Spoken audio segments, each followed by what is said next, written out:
Abandon by Blake Crouch. Read for you in order of appearance by Timothy Jackson, Jennifer Jill Araya, Soneela Nankani, and Max Meyers. In the West, the past is very close. In many places, it still believes it's the present. John Masters.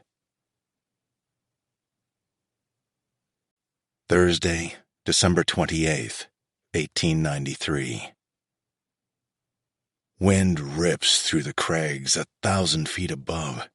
Nothing moving in this God-forsaken town, and the mule skinner knows that something is wrong.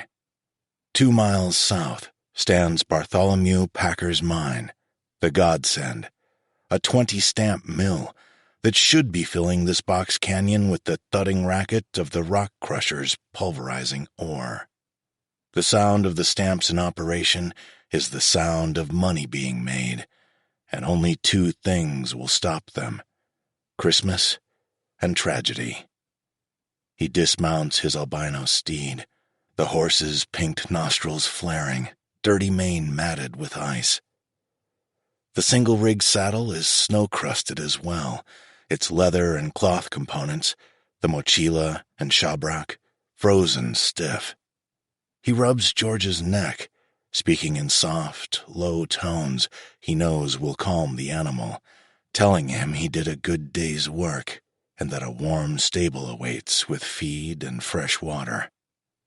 The mule skinner opens his wallet, collects the pint of busthead he bought at a bodega in Silverton, and swallows the remaining mouthful, whiskey crashing into his empty stomach like iced fire. He wades through waist-deep snow to the mercantile, bangs his shopmaids on the doorframe. Inside, the lamps have been extinguished, and the big stove squats dormant in the corner, unattended by the usual constellation of miners jawboning over coffee and tobacco. He calls for the owner as he crosses the board floor, moving between shelves, past stacked crates and burlap sacks bulging with sugar and flour. "Jessup, it's Brady. You and back?" No one answers. The 12 burros crane their scrawny necks in his direction when Brady emerges from the murk. He reaches into his greatcoat, pulls out a tin of Star Navy tobacco, and shoves a chaw between lips and gums gone blackish-purple in the last year. "What the hell?" he whispers. When he delivered supplies 2 weeks ago, this little mining town was bustling. Now, abandon looms listless before him in the gloom of late afternoon, streets empty, snow banked high against the unshoveled plank sidewalks, no tracks as far as he can see. The cabins scattered across the lower slopes lie buried to their chimneys, and with not a one of them smoking, the air smells too clean. Brady is a man at home in solitude, often spending days on the trail, alone in wild, quiet places.